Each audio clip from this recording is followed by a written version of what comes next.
কি হব ভুয়া এসসি বিষয়া ডাক্তৰ লক্ষধৰ ডেকাৰ অৱসৰৰ পূৰ্বে সিআইডিৰ জালত পৰাৰ সম্ভাৱনা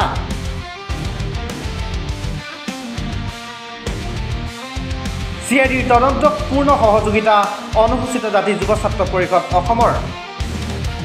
অসম চৰকাৰৰ পশুপালন বিভাগৰ খানাপাৰাস্থিত এআৰভিৰ উপ সঞ্চালক তথা কামৰূপ জিলাৰ দদৰাৰ প্ৰয়াত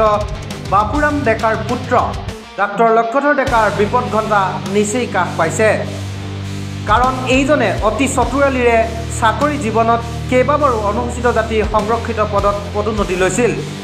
এইজন বিষয়াৰ বিৰুদ্ধে ইতিমধ্যে অনুসূচিত জাতি যুৱ ছাত্ৰ পৰিষদ অসমে পশুপালন বিভাগ কামৰূপ জিলা আয়ুক্ত হাজো থানাৰ লগতে সিআইডি বিভাগত গোচৰ ৰুজু কৰিছিল শেহতীয়াকৈ এইজন বিষয়াৰ সকলো যাৱতীয় তথ্য সিআইডিয়ে সংগ্ৰহ কৰিছে অতি কম সময়ৰ ভিতৰতে চাকৰি জীৱনৰ অৱসৰৰ পূৰ্বে সিআইডিৰ জালত পৰাটো নিশ্চিত বুলি সদৰি কৰে অনুসূচিত জাতি যুৱ ছাত্ৰ পৰিষদ অসমে আপুনি যে কৈছে ডাক্তৰ লক্ষধৰ ডেকা হ'ল এগৰাকী পশু চিকিৎসক আৰু বৰ্তমান খানাপাৰাত থকা অসম চৰকাৰৰ পশু বিভাগৰ এআৰভিৰ ডেপুটি ডাইৰেক্টৰ তেখেতে অতি এগৰাকী নুমটেঙৰ আৰু বদমাছ প্ৰকৃতিৰ মানুহ মই এইকাৰণেই কৈছোঁ গোটেই সমগ্ৰ চাকৰিৰ জীৱনটো অনুসূচিত জাতিৰ নামত ২ নম্বৰী পন্থাৰে ওলাই লোৱা এখন জাতিগত পন্থাৰে চাকৰি কৰিলে পদোন্নতি ল'লে আৰু কেইটামান দিনৰ পিছত তেখেতে হয়তো ভাবিছে যে মই যিহেতুকে অৱসৰ গ্ৰহণ কৰিম গতিকে অৱসৰ গ্ৰহণ কৰাৰ লগে লগে মই সকলোবিলাকৰ পৰিত্ৰাণ পাম পৰিত্ৰাণ নাপাব কাৰণ ইতিমধ্যে গোটেই বিষয়টো সিআইডি অসম চৰকাৰ সিআইডি বিভাগে তদন্ত আৰম্ভ কৰিছে আৰু অসম চৰকাৰৰ সিআইডিৰ এগৰাকী দক্ষ আৰু কৰ্মদক্ষ কৰ্মপটু আপোনাৰ যাক ক'ব পাৰে এগৰাকী পৰিদৰ্শক পৰ্যায়ৰ বিষয়াই গোটেই তদন্ত কৰিছে ইতিমধ্যে দদৰা গাঁৱৰ সিআইডিয়ে গৈ বিভিন্ন পৰ্যায়ৰ সূত্ৰবিলাকৰ পৰা আপোনাৰ এই লক্ষধৰ ডেকা সন্দৰ্ভত তথ্য পাতি সংগ্ৰহ কৰিছিল গম পাইছোঁ আৰু ঠিক তেনেদৰে কামৰূপ জিলা উপায়ুক্ত ডাঙৰীয়া কাৰ্যালয়ৰ লগত আমাৰ সিআইডিয়ে যোগাযোগ কৰিছে এইবিলাক তথ্যই লাহে লাহে আহি পৰিছে গতিকে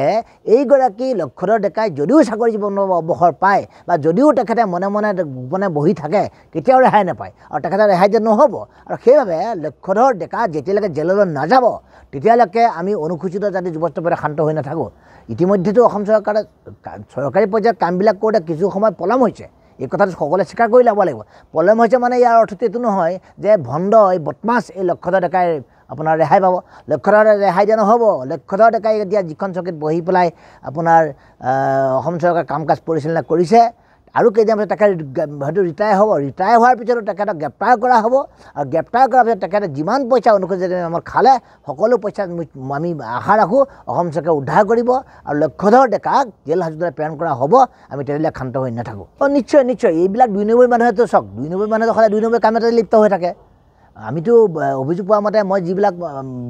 আমাৰ মানুহৰ বিৰুদ্ধে আমি অনুসূচিত জাতি যুৱ ছাত্ৰ পৰিষদে যুঁজবাৰ কৰি আছোঁ এওঁলোকে এই মিছন ভূমিপুত্ৰৰ সুবিধা লৈ পেলাই তেওঁলোকৰ ২ নম্বৰী প্ৰমাণপত্ৰবিলাক জমা দি জিলা আয়ুক্তৰ কাৰ্যালয়ৰ পৰা তেওঁলোকে ল'ৰা ছোৱালীৰ বাবে প্ৰমাণপত্ৰ সংগ্ৰহ কৰে লক্ষধৰ ডেকাৰ ক্ষেত্ৰত একেটাই হ'ব বুলি আমি অনুমান কৰিছোঁ অনুমান বা শংকা কৰা নহয় আমি নিশ্চিত হৈ পৰিছোঁ সেইবাবে লক্ষধৰ ডেকাক গ্ৰেপ্তাৰ কৰিব লাগিব আৰু সেইবাবে সিআইডিয়ে কঠোৰ ব্যৱস্থা গ্ৰহণ কৰিব লাগিব লক্ষধৰ ডেকা জেল হাজতলৈ প্ৰেৰণ কৰিব লাগিব তেখেতৰ যদি ভৱিষ্যত প্ৰজন্ম কোনোবাই এনেকুৱা ধৰণৰ প্ৰমাণপত্ৰ সংগ্ৰহ কৰিছে তেওঁলোকৰ ক্ষেত্ৰতো একেই ব্যৱস্থা ল'ব লাগিব বুলি আমি সিআইডি আৰু অসম চৰকাৰে বাৰে বাৰে দাবী উত্থাপন কৰি আহিছোঁ news desk report first news Assam